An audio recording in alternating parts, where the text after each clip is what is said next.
Perkenalkan, nama saya Dewi Luciana Siagian. Ya. Halo. Jadi saya sangat terkejut dengan lirikan Pak Niko tadi suruh saya ada di sini. Makasih semuanya buat waktu yang dikasih ke saya. Dengan berdirinya saya di sini, Bapak Ibu sekalian, jadi terbayar ketika saya memulai untuk hadir di AFC ini, duduk di bangku tempel di sebuah bus mau perjalanan dari Pangkalan Kerinci ke Medan, ya.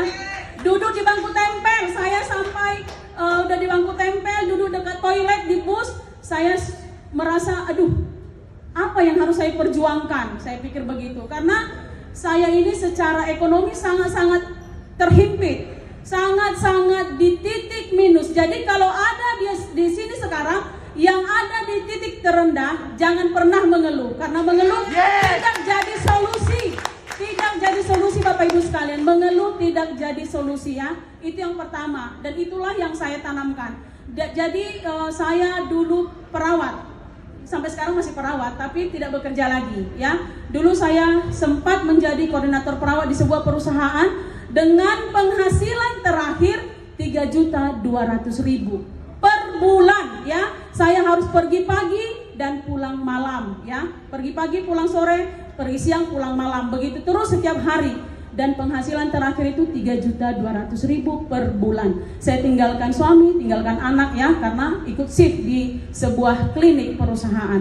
Nah, setelah itu demi anak, karena suami manda waktu itu, saya tinggalkan anak. Saya nggak sanggup melihat dia sakit, jadi saya ambil keputusan tidak lagi bekerja di perusahaan. Nah, di klinik tersebut. Nah, terus saya buka usaha konvensional rumah makan khas Batak dengan modal 30 juta. Akhirnya apa yang terjadi, Bapak Ibu sekalian, dihempaskan oleh keadaan Covid, bukannya berhasil, malah tumpur dan tekor, malah yang ada utang, ya. Itu dia pengalaman yang sangat menyakitkan. Saya bangkit lagi dengan membuka usaha konvensional jualan pakaian, ya, jualan pakaian dengan modal sekali belanja 10 jutaan. Yang hasilnya apa? Tetap tekor. Ya, puji Tuhan, di bulan Oktober akhir, saya diperkenalkan teman saya tentang AFC. Itulah perjuangan saya, berangkat jam 11 malam, duduk di bangku tempel, saya berangkat ke Medan, dan waktu itu saya ketemu dengan Pak Niko di Medan, ya. Nah, jadi saya sebenarnya pada saat itu, apa ini AFC ini? Apa ini produk ini? Begitu, ya. Karena saya punya pengalaman penyakit saya, asam lambung, Bapak Ibu sekalian. Saya tidak pernah dirawat di rumah sakit, tapi saya sering diinfus di rumah oleh teman saya. Saksi hidup ada suami saya yang mengatakan ke saya, sampai kapan lu peka minum obat terus, ya.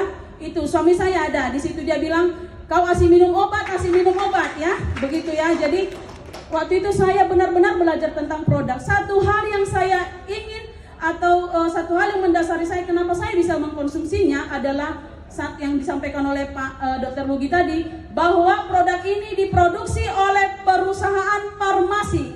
Itu yang pertama membuat saya mau mengkonsumsi. Yang kedua, punya paten fungsi. Akhirnya saya coba satu paket dengan modal ngutang, karena saya tidak punya uang, ya. Ada keluarga saya, anak saya juga hadir di sini. Saya menyampaikan ini tidak saya edit, tidak ada yang saya bohongin, ya.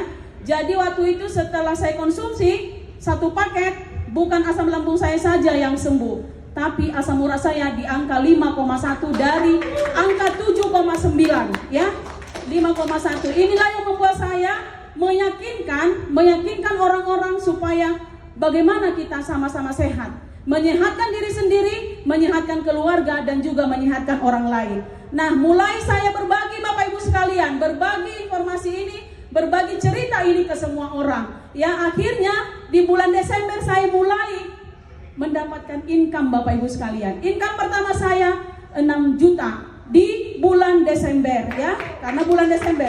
Di bulan Januari 16 juta, di bulan Februari 26 juta, di bulan Maret 44 juta, di bulan April 33 juta kalau saya nggak salah.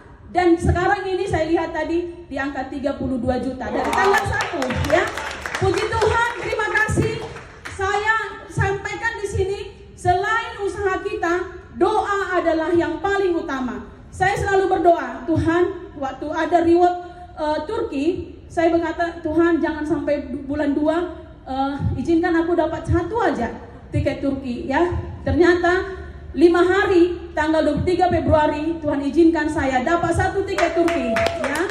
Terus di bulan Maret, Tuhan juga mengizinkan saya untuk ada di Rentoreda. Dan hari ini saya lihat di posisi 200 pairing lagi untuk capai Ronin ya. Mudah-mudahan Tuhan izinkan ya. Nah terus saya sampaikan lagi doa saya setelah keluar lagi reward pencapaian untuk cruise trip. Saya katakan, Tuhan saya mau sebelum tanggal 24 Mei saya mendapatkan 1 tiket cruise trip. Ternyata Tuhan izinkan semalam saya goal di 1 tiket cruise trip ya. Puji Tuhan. Nah inilah yang bisa saya sampaikan ke teman-teman sekalian. Seandainya di sini ada yang belum join di IFC ini, ayo Bapak Ibu sekalian, buka mindset kita ya. Jangan pernah mengeluh, jangan fokus ke harganya, jangan fokus ke modalnya. Saya saja minjam 3,4 juta ya. Kenapa modal konvensional saya buka 30 juta dengan hasil tekor? Sekarang saya buka dengan 3,4 juta yang memberikan saya kesehatan sampai saat ini, tidak pernah konsumsi lagi obat anti dispepsia. Saya bisa berpenghasilan per hari, bahkan nggak bisa lagi saya katakan Bu, soalnya sangat-sangat membangkit ekonomi keluarga saya. Bisa mengkuliahkan anak saya 6 juta 1 semester ya Bapak Ibu sekalian ya. Suami saya pengangguran tuh ada orangnya ya. Ya. Jadi saya ini juga besok mau berangkat. Saya mau berangkat, tapi dukungan dari suami dan anak-anak saya membuat saya fokus mengerjakan bisnis ini. Membuat saya termotivasi. Ayo saya bilang, ayo kalian lihat perjuangan mama. Ikut sama saya di Pekanbaru. Itu anak saya ada berdua, karena yang paling besar kuliah di Jambi. Ayo sampaikan, ayo lihat bagaimana perjuanganku di IFC ini. Dan puji Tuhan hari ini Tuhan izinkan saya sepertinya terbayar Bapak Ibu sekalian. Perjuangan di awal waktu saya menuju Medan untuk mengenal IFC ini. Nah jadi mungkin seperti itu yang bisa saya sampaikan. Saya garis bawahi sekali lagi, ada calon member saya juga ada di sini yang dititipkan tadi ya dari Pekanbaru. Ayo rubah mindset Anda ya Bapak Ibu sekalian ya, rubah ya. Karena kehidupan ini bukan butuh gaya, tapi butuh biaya. Ya. Butuh biaya, bukan butuh gaya. Ketika kita sehat, semua bisa kita kerjakan. Tapi ketika kita sakit, semua yang ada bisa terbuang sia-sia. Jangan biarkan kursi roda yang menikmati kebahagiaan Anda ya. Jangan biarkan kursi roda. Apa yang Anda cari sekarang nanti jadi kursi roda yang menikmati. Jangan sampai. Biarkanlah kebahagiaan hari ini, apa yang Anda dapatkan hari ini bisa Anda nikmati nanti di masa tua dengan bahagia juga bersama keluarga dan anak-anak ya. Jadi itu yang bisa saya sampaikan. Terima kasih buat Pak Budi Darwin, Pak Ernest juga, Bu Ellen, Pak Niko, Dr. Lugi, dan semua leader-leader saya, Bu Cecilia yang membentuk saya sampai seperti ini. Dan semoga bisa lebih baik lagi ya Bu ya.